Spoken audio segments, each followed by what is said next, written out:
2010. I don't believe we're going to distribute copies of it today, only because the authority members really should approve the budget before we distribute it. I'm not exactly sure how you want to handle it. It's up to you. I don't have an issue with it. But the budget, just to give you an idea, I said before that we have achieved, and these are real documented savings between the give backs, the 10% that everybody gave back in one form or another, but in real dollars.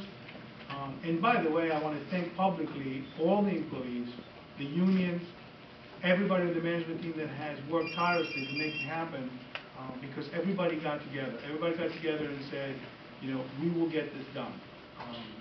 So it's been a phenomenal experience for me. So between those concessions and the vendors and everything else, we have about $11.5 million in concession. Stabilization money is $7 million. $6 million of it will be taken into this year. $1 million was for December, $1 million, so that goes into 2009. And between those two, there's a turnaround of approximately $17.5 million. In other words, you have $11 million in savings, 11.5 and 6 in stabilization money. As Vin is going to tell you later in more detail, the year ended as we had projected, and we wanted to end up the year at approximately half the loss that we ended up in 2008. And this new administration only has had 6 months to work on it, but we did end up the year with approximately half the loss of the year before.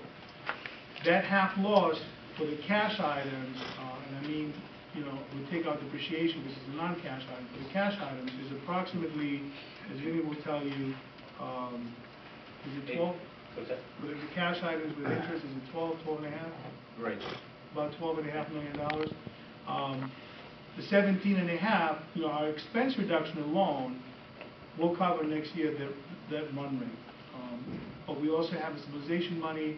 We have some increased expenses next year because things kind of tend to go up, prices and so on. At the end of the day, we're projecting to have excess revenue over expenses of about $3.6 million. Assuming nothing major happens next year, that target should be accomplished. And we will have that excess to invest in many things that are absolutely needed here, such as elevators, and I know that's on the mind of many of the visitors and the employees, and other capital improvements that the board will approve, hope to approve.